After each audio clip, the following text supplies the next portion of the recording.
Hey everyone, welcome to Unicorn Dust Designs. It is beautiful and it is fall, but we're not doing fall DIYs. We are doing everyday DIYs. I am not going to let the holidays tie me down as far as creativity goes. I want to be able to craft and create whatever I want to, regardless if it's fall or Christmas. So today, you guys, we are just doing everyday DIYs. So I hope you enjoy the video. Let's go ahead and get started. Into our first project, you guys, I scored this for 50 cents at a garage sale this summer.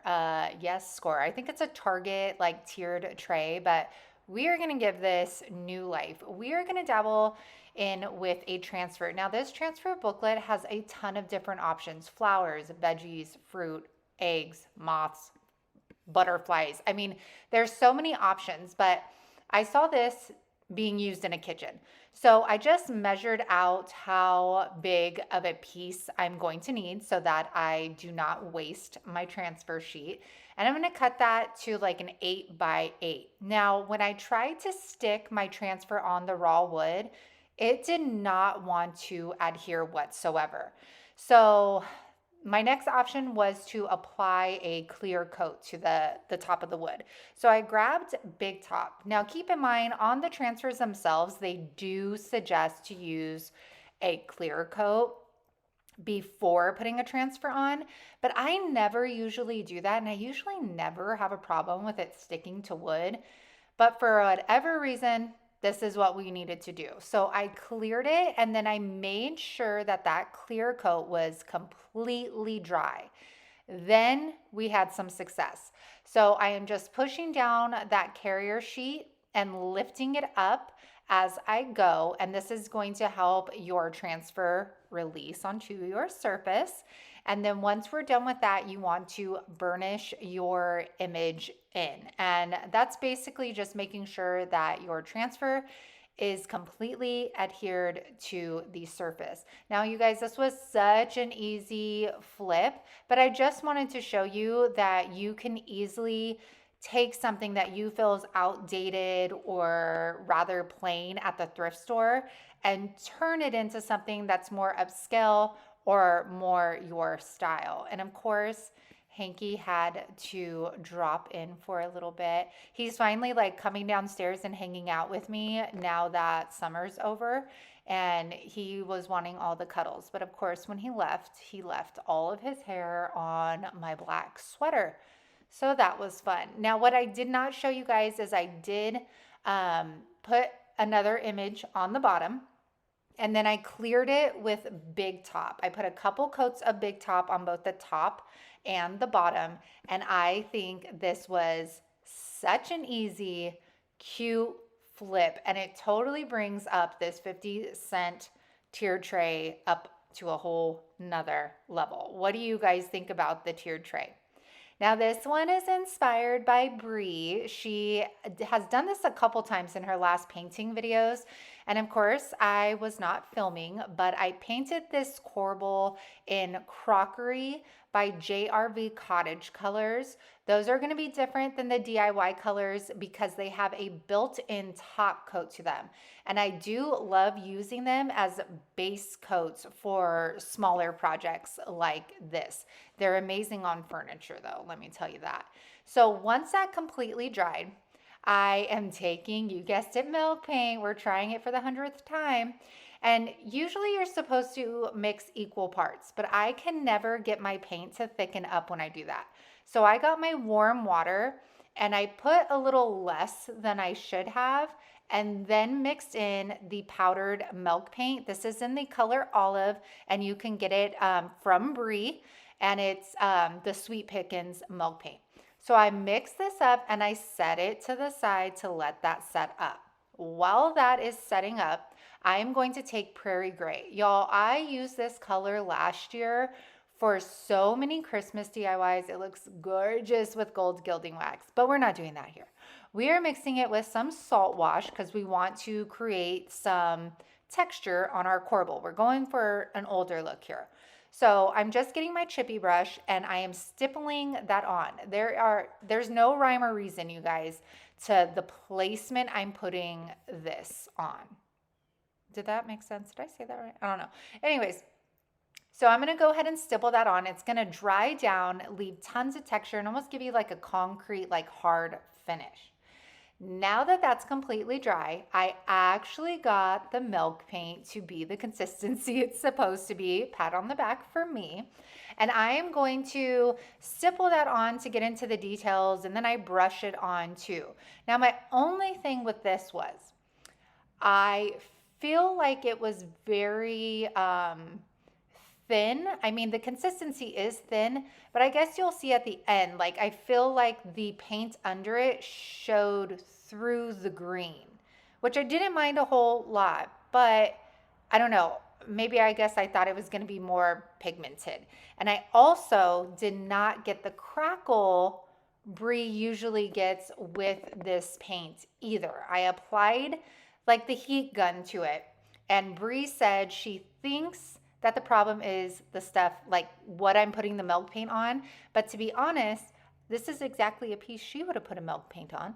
And I didn't get the crackle, you guys. I had to take some candles out of my hoard because they matched this Corbel perfectly. And y'all, funny thing about these is I got them at 2 different locations. They're 2 different colors, but they are the same exact, like, detail image. They're the same dang candle. That's what I can't talk. And I'm going to do the same thing. Coat them in the crockery color. Then I added the salt wash to it. And then I'm going to apply that milk paint to it as well. Now, again, this was a different surface. So that Corbel was wood. This was more like a ceramic. And I still did not get any chippiness out of this milk paint. To finish it off, I'm just going to clear all of my pieces with DIY clear wax, including the candlesticks, and we are done with these 3. Now, let me know in the comments, are you a milk paint fan? Does it work for you? Have you not tried it? Are you just not a fan of it? I continue to try and be a fan of it, but I have mixed feelings. I think this did turn out good. In the end, I love the olive color. The corbels and the candle holders match perfectly. And it wasn't that hard to create the look, although we didn't get the crackle there. So like I said, you guys, we're not letting the seasons hold us down. So I am going through my stash. I have tons of clocks, and this one was beautiful. I think it was like $5.99. It's metal, but it was just very plain. So I'm gonna go ahead and take the face out of my clock, and then I'm gonna go ahead and clean the entire clock up. Now, I was actually surprised because the face of this was actually glass, and majority of the times I take the faces out, they are plastic. But I'm gonna go ahead and clean this up. I did not prime it with anything. And then we're gonna grab an unexpected color, blue iris. This is a beautiful cobalt blue, and it's stunning. I only had to apply 1 coat to it. It's so highly pigmented, and it turns out so gorgeous even when it dries down. So I'm just going to stipple this on to the entire clock, including the back of it, because y'all, if you're gonna do it, just do it right the first time. So again, we're gonna do the front and the back, and look how gorgeous it looks dried down. Now keep in mind with DIY paints, they will darken depending on what top coat you put on. So if you put on Big Top, it's going to deepen your color. Clear wax is going to keep it pretty close to its original color, but it still will deepen it just a tad bit. So I'm going to now grab a baby wipe, and we are going to hit all of those edges on the bottom of the, I was going to say watch, clock. And then I'm also going to rub the face of the clock as well as bring out the details of the bird as well. To finish this off, I chose to just get in the DIY clear wax. And I know you guys were probably thinking she's going to add gold wax to this. Well, you guys, I'm going to shock you all because I didn't. I really felt like the cobalt blue was the standout of this clock, that it didn't need any gold wax. And I love how this completely changed the look of this clock. It's so vibrant and beautiful. And it looks gorga next to that vase that I did. Oh, yes, ma'am. What do you guys think about blue iris? Definitely an unexpected color. Hey guys, just checking back in. Of course, I'm out here and the cars want to drive by. But I hope you guys are enjoying the video. I wanted to just show you some super easy thrift flips, and some of these items you might have in your house already and they just need new life. And that's what I love about thrifting and upcycling, is something that somebody was over or wasn't their style anymore, we get to recreate, give it new life, give it a new home. And I love doing everyday like home decor DIYs and thrift flips. However, we will get back with Christmas, so that will be next week for sure. Okay, we'll do Christmas next week. But I hope you guys are enjoying the videos. Remember, all my links are in the description box, my website, social media, all of that goodness. And y'all know the drill. If you're digging me, if you're digging the DIYs, if you're digging the channel, then make sure to like, subscribe, and comment. Commenting is an absolutely free way you can help your girl out. It lets YouTube know that you're enjoying the content and they're more likely to share it to other people. So you guys, let's go ahead and get back into the rest of this video. One is so easy, you guys. I'm taking this salvaged piece of wood that I got at the flea market, and I'm going to take the photo holder. I'm going to take the photo part out of the little house, and then I am going to just take my pennies from heaven, and I'm going to coat the holder. I thought the silver was too bright to be on the salvaged wood, so I wanted to kind of darken it up, kind of make it look rusty. So I got the pennies from heaven, and then I'm going to dry that up, and I'm going to put a coat of dark and decrepit all over it as well. This is going to give it just like a deeper, darker, rusty look to it, which I think is more fitting for the salvaged piece of wood. Now I'm just going to take that drill gun, go as close to the middle as I can. And then you guys, this sucker like popped right in. I didn't have to put glue or anything in it.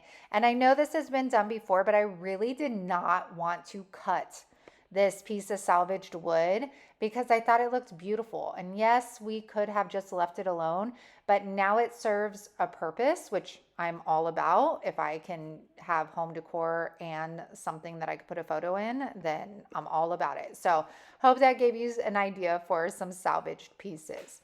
Our next and last one, this is a little crate table that I got at Turnstiles for $6.99. It was handmade, so it's not like the cheapy crates. Like the wood is nice and thick, and then the top, somebody put like an MDF top on.